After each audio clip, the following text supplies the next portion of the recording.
Bugün sizə olduqca maraqlı insan haqqında danışacağam. O şəhərdə böyümüşdü, amma sonradan ucqar bir kənddə müəllimlik edir. Günlərin birində nazirə yazdığı məktub onun gələcək taleyini tamamilə dəyişir. Beləliklə Bakıya qayıdır və hələ uşaqlıqdan sevdiyi peşəyə yiyələnir. Qeyri-adi istedada malik sənətkar kimi ölkədə şöhrət qazanır. Söhbət Azərbaycanın əməkdar artisti, dövrünün məşhur aktyoru Əli Heydər Həsənzadədən gedir.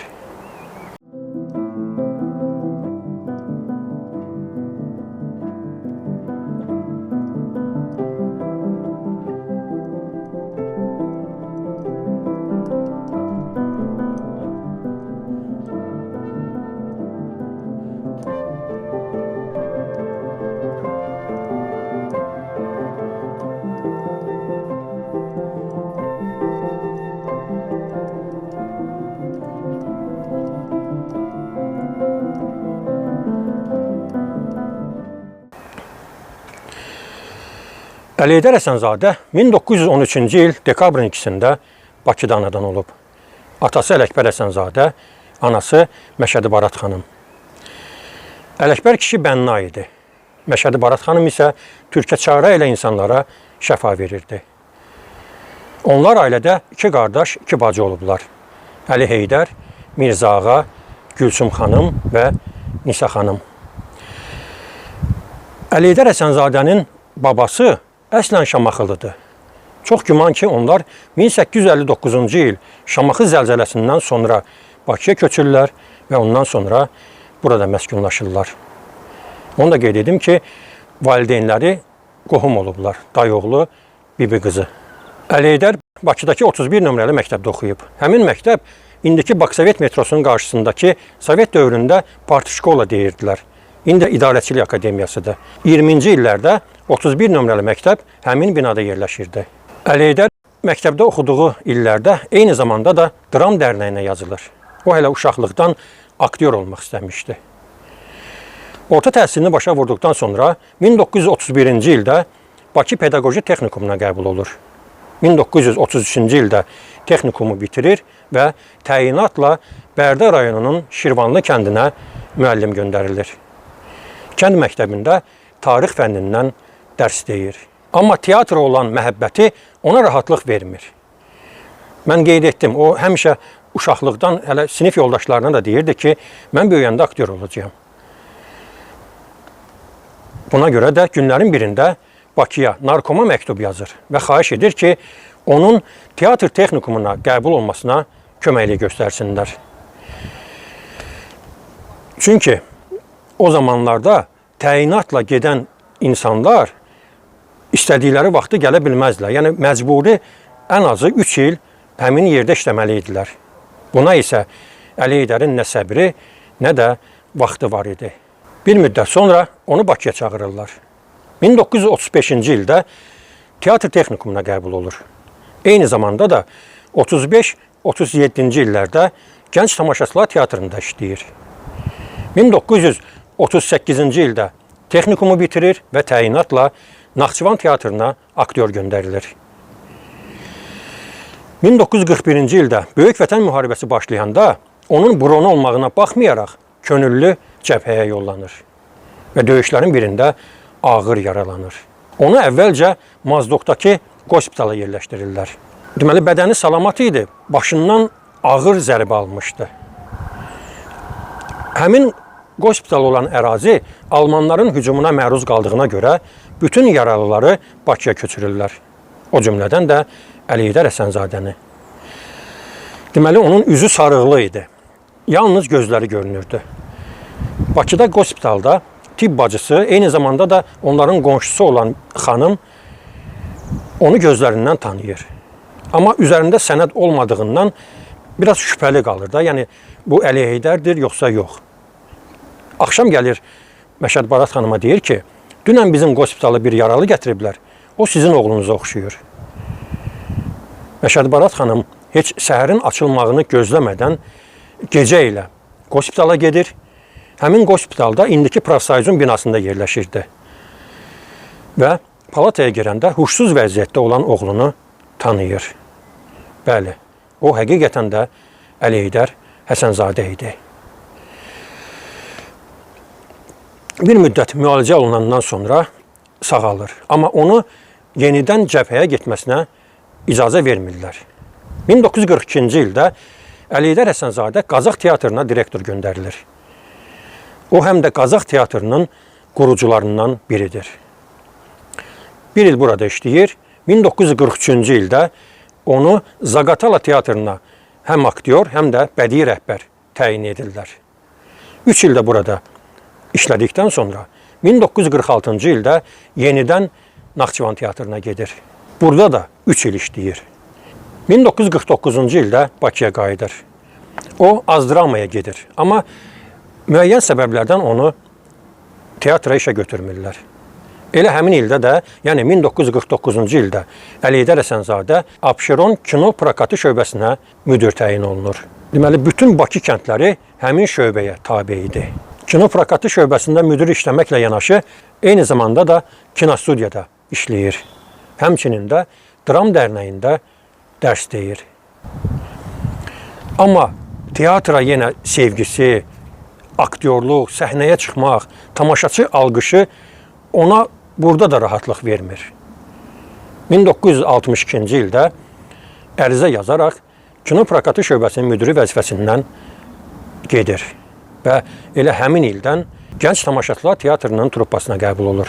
Ömrünün sonuna qədər həmin teatrda işləyir. Əli Heydər Həsənzadə çoxsaylı tamaşalarda müxtəlif insan surətləri canlandırıb. Bunlardan 1905-ci ildə tamaşasında Salamov, Fərhad və Şirində Şapur, Od gəlinində Oddamdı, Lyubov Yarovaya da Pikalov, Toy kimindirdə Qoşunəli, O olmasın bu olsun da Məşədibad, Arşın Malalanda Vəli, Aydında Səlim bəy, Sevildə Əbdüləli, Almasda Şərif, Durnada Dursun, Babəkdə Cavidan, Pəri Caduda Təlxək, Hamletdə Polonius, Namusda Seyran və başqa obrazları böyük ustalıqla yaradır. Əli Heydər Həsənzadənin filmoqrafiyasına gəldikdə isə o daha çox teatr aktyoru olduğundan, həm də vaxt azlığından filmlərə az çəkilir. İlk dəfə 1956-cı ildə rejissor Ağarıza Quliyevin lentə aldığı Qara Daşlar filmində mühəndis rolu ilə kinoya gəlir.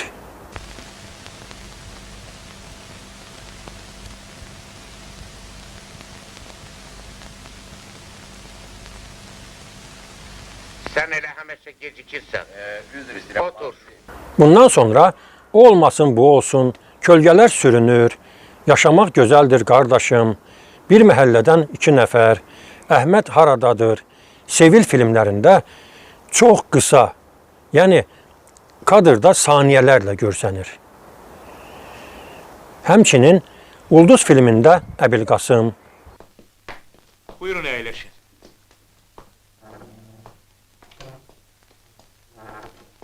Hoş gelmişsiniz. Çok sağ ol. Romeo mənim qonşumdur filmində Əli Heydər, Benim dostumdur, təlimçidir. Boksçuları yarış hazırlayır. Seni de hazırlayar. Ehtiyata. He. Ancaq kolum mənim, axı mən boks oynamağı bacarmıram. Laf mən deyəndir. Liftçi qız filmində Fəhlə, Lift bu kadar yükü kaldırmaz. Yox əşi. Elbette. Deyirsən qaldırmaz. Yaxşı baha görək. Torpaq, Dəniz, Od, Səma filmində Ovçu, O getdicim Xorasan mənə qənim olsun. Bu tək gözüm kör olub yerə tökülsün əyəm yalan deyirəmsə. Bazara çıxarsam bilirsən neçəyə gedər? Hə, bacı qızı, gör sizə necə quş verirəm. Şərikli Çörək filmində Novruz, Hə, nə olur? Hə? Sizin əylətə yerəsiz canilər, hamını canısız. Bizim Cəbiş müəllim filmində Evlər İdarəsinin əməkdaşı, Salam melek. Aleykümselam. Bu qız Leninqraddandır. Bakıya düz 1 milyon adam gəlir. 1 milyon deyəndə ki, hamısı burada qalmayacaq. Sizin həyətə bir nəfər düşür, o da bu qız. Laf yaxşı. Harda qalırsınız? Cəbiş müəllim, harda qalacaq? İnturistdə qalmayacaq ki. və 1978-ci ildə rejissor Şamil Mahmudbəyovun çəkdiyi Bayquş gələndə filmində kart oynayan. Bu, Əli Heydər Həsənzadənin Azərbaycan kinosunda son rolu olur. Bu da belə. Kart vururlar. Onu da qeyd etmək istəyirəm ki, 1965-ci ildə çəkilən Arşın Malalan filmində orada sonuncu toy səhnəsində Əli Heydər Həsənzadə çəkilib. Bu da belə baş verir ki, deməli, Soltan bəy rolunun ifaçısı Ağdadaş Qurbanov Səlyan rayonunda qastrolda olarkən bədbəxt hadisə nəticəsində dünyasını dəyişir və film yarımçıq qalır. Çox adam axtarırlar onun deməli filmini tamamlamağa. Axırda Əli Heydər Həsənzadənin üzərində dayanırlar. Çünki Əli Heydər müəllim zahirən Ağdadaş Qurbanova oxşarlığı var idi. Onu qrim edirlər və Arşın Malalan filminin son toy səhnəsində Ağdadaş Qurbanovu Əli Heydər Həsənzadə əvəz edir. Düzdür, onu profildən çəkirlər. O qədər də üzü görsənməsin. Amma tamaşaçı qətiyyən bu rolda başqa aktyorun çəkildiyini bilmir. Bu da Əli Heydər Həsənzadənin böyük ustalığından irəli gəlirdi. Səhnədə göstərdiyi xidmətlərinə görə Əli Heydər Həsənzadəyə 1943-cü ildə Azərbaycan SSR əməkdar artisti fəxri adı verilir. Çox təəssüf ki, o xalq artisti adını ala bilmir. Əslində isə buna onun tam hüququ çatırdı. O layiq idi bu ada. Bilirsiniz, o dövrlər aktyorlar, aktrisalar xalq artisti adını almaq üçün bütün varlığı ilə özlərini fəda edirdilər. Çünki bu aktyorlar üçün ən yüksək ad hesab olunurdu. Əli Heydər Həsənzadə, mən qeyd etdim, bəlkə də 40-a yaxın tamaşada müxtəlif rollar oynamışdı. Yəqin ki, o başqaları kimi kimlərinsə qapısını döymədi. Ona görə də bir qədər diqqətdən kənar qaldı. Yəqin ki, bu onu narahat edirdi. Yəni, etməyə də bilməzdi. İnsan haqq etdiyini əldə etməyəndə bu ona əlbəttə ki, çox pis təsir edir.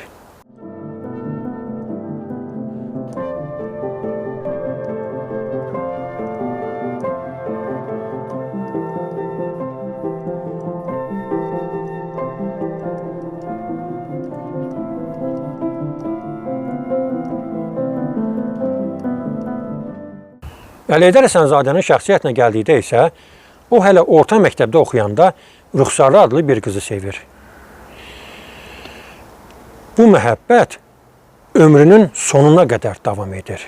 Yəni, Əli Heydər Həsənzadə həyatının sonuna qədər Rüxsarlı xanımdan ayrılmır. Onlar Dram Dərnəyinə də birlikdə gedirlər. Bakı Pedaqoji Texnikumunda da bir yerdə oxuyurlar. Birlikdə Bərdə rayonunda da müəllimlik edirlər. Əli Heydər müəllim tarix fənnindən dərs deyir. Rüxsarlı xanım isə ədəbiyyat müəllimi idi. Onlar 1932-ci ildə ailə qururlar. Və bu evlilikdən 1937-ci ildə Sveta, onun bir adı da vardı, Aybəniz, 1939-cu ildə Ələkbər, 1942-ci ildə Tərlan, 1945-ci ildə Əli və 1947-ci ildə Cənanə adlı övladları dünyaya gəlir. Əli Heydər Həsənzadə ilə Rüxsarə xanım deməli Bərdədən Bakıya qayıdırlar. Teatr texnikumunda da bir yerdə oxuyurlar. Abbas Mirzə Şərifzadənin kursuna düşürlər. Yəni onların hər ikisinin müəllimi Abbas Mirzə Şərifzadə olub. Gənc tamaşaçılar teatrında da birlikdə işləyirlər. Ondan sonra Naxçıvana gedirlər, daha sonra Qazaxa, Zaqatala teatrlarında işləyirlər. Ondan sonra yenidən Naxçıvana birlikdə gedirlər və 49-cu ildə Bakıya qayıdırlar. Mən biraz əvvəl qeyd etdim, deməli Əli Heydər müəllim dram teatrına getmək istəyir, Azdramaya. Onu orada götürmürlər işə. Bu da necə olub? Deməli hər ikisi Naxçıvandan Bakıya qayıdanda Əli Heydər müəllim Azdramaya gedir. Əslində Əli Heydər Həsənzadəni işə götürürlər, amma Rüxsarə xanımı götürmürlər. Çox güman ki, ştatda yeri olmur. Ona görə də Əli Heydər müəllim də imtina edir və dram teatrına getmir. O deyir ki, yəni mən əgər bu teatrda işləyəcəmsə, mənim həyat yoldaşım da mənimlə birlikdə işləməlidir. Və 1962-ci ildən ömrünün sonuna qədər Rüxsarə xanımla birlikdə Gənc Tamaşaçılar Teatrında fəaliyyət göstərirlər.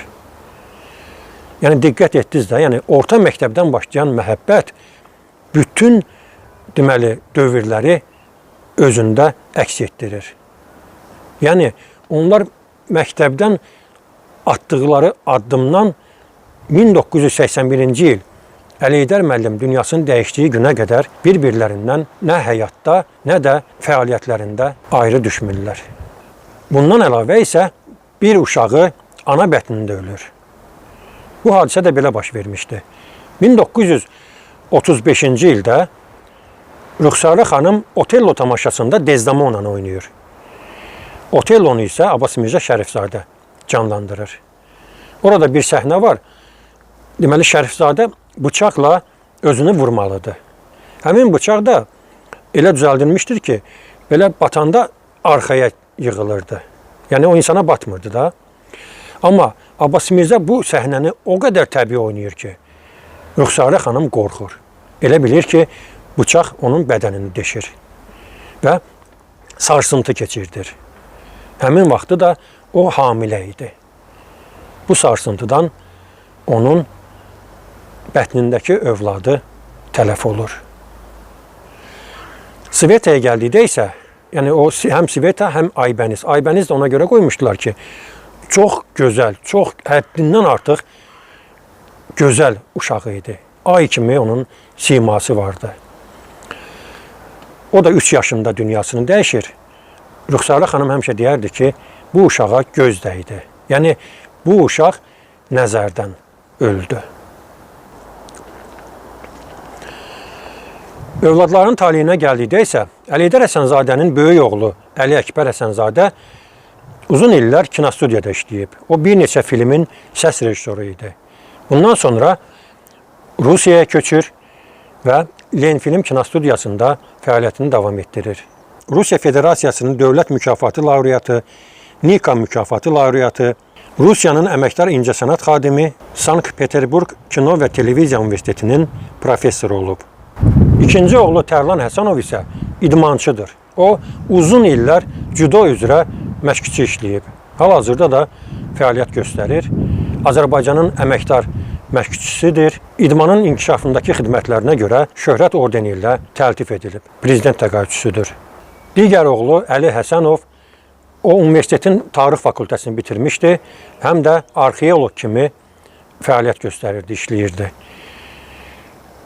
Eyni zamanda da deyilənə görə onun çox gözəl səsi olub. Həm gitarada, həm də pianinada çala bilirdi. Çox təəssüf ki, o gənc yaşlarında dünyasını dəyişir. Cəmi 30 il ömür yaşayır. Qızı Cənanə xanım isə müəllimdir. O, uzun illər İncəsənət Universitetində dərs deyib. Əli Heydər müəllimin həyat yoldaşı Rüxsarə Ağayeva da fəxri adı çox gec alıb.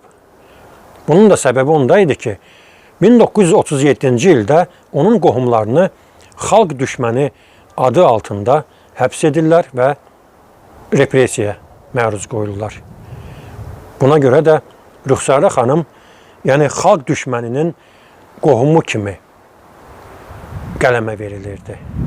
O, yalnız 1981-ci ildə əməkdar artist fəxri adını alır. Bu da səhv etmirəmsə artıq pensiyaya çıxmışdı onda. Xalq artisti ona verilmir. Rüxsarə xanım 1994-cü ildə dünyasını dəyişir. Onu da həyat yoldaşının yanında torpağa tapşırırlar.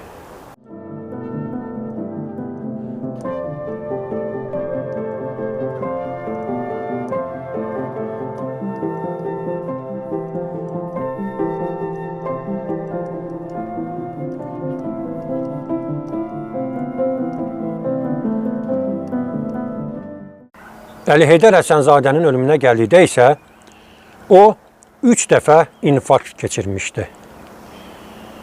Yayda Maştağıdakı bağında dincələrkən onu 4-cü dəfə infarkt vurur.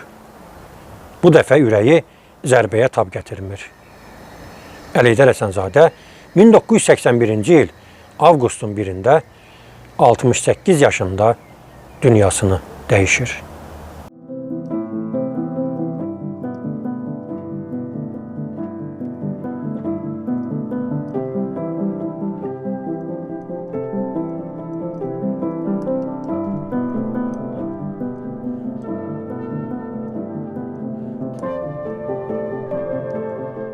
Məzara gəldikdə isə gördüyünüz kimi burada deməli səməni qoyulub.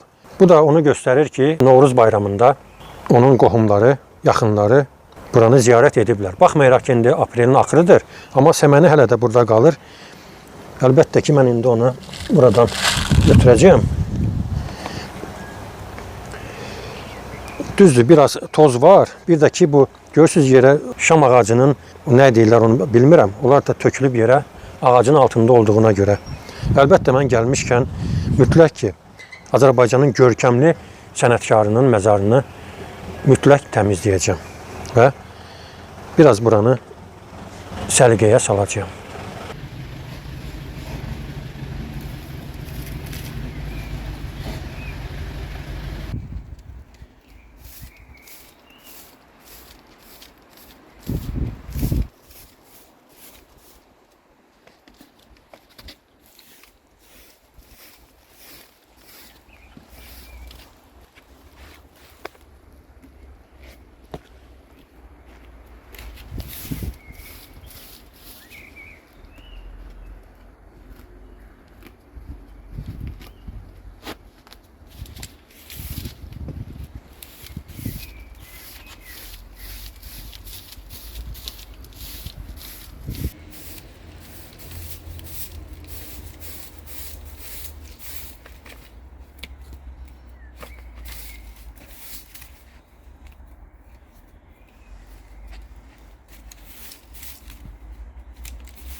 Əli Heydər müəllimin həyatı haqqında qısa da olsa informasiya verdim.